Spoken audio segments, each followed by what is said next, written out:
three Chevys fighting it out for the win. You heard Daniel really shoot down to the bottom of track in 3 and 4 and have to lift big time up off the corner. You heard the spotter earlier in that last run trying to coach him, needed a better exit off of turn 4. Now it's Dylan in the draft. His chance to make a run at Kyle Larson with a lap and a half to go. Larson's going to open that door to the inside. Larson's kind of running the middle of the track, trying to keep as much momentum as possible. I expected him to shoot the bottom and try that apron to try to get rolled up in the middle and side draft him. The white flag waves, 1 to go, sponsored by Credit One Bank. And around goes the 31, sliding down through the grass. Everybody may get through this. He bounces off the wall. They've taken the white. We are still green.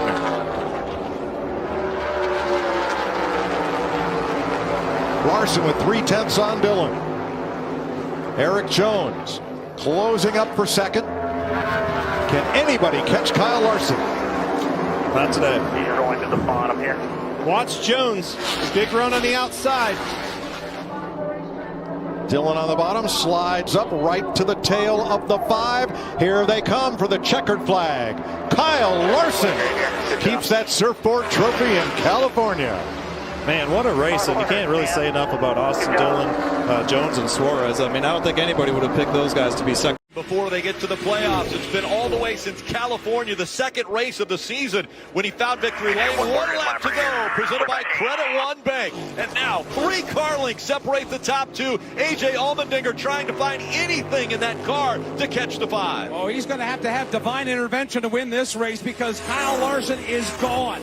Here he comes for the final time through turn 2, through turn 3, setting up for turn number 4. It's all Kyle Larson trying to score the double dip as he races his way for the final time at the back straightaway at the Glen.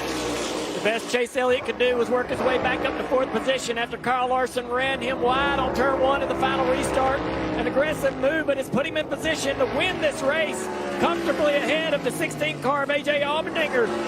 Only a few corners remain for the 5 car in checkered flag.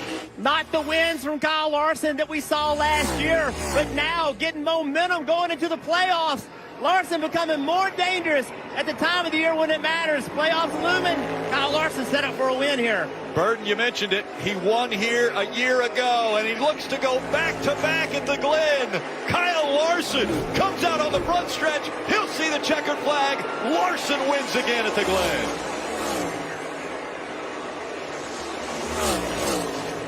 Good job today, guys. Great job, man. Really proud of you. Great job, team. Gap now, 1.3 seconds from Larson to Chastain. Oh, Hamlin's got to squeeze it up.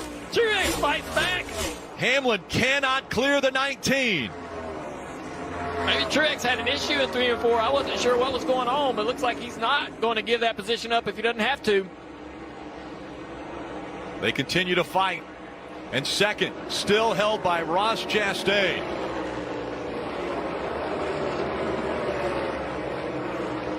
But here comes the 16, Allmendinger looking to the inside one more time. 1.5 now. 1.5 to they're pointed, right? With Former teammates on the top of the screen in the Xfinity Series and teammates on the bottom of the screen for Joe Gibbs Racing. As the 5 comes off turn 4, and it's 1 lap to go. Presented by Credit One Bank. Kyle Larson has led 198 laps today. He will lead 199 if he can close it out. He goes all the way to the bottom of the racetrack through 1 and 2. As dominant as a car as Kyle Larson has been at this racetrack so many times, his best finish has been second. That is until today. Kyle Larson comes off turn 4, and Larson will win at Homestead, Miami.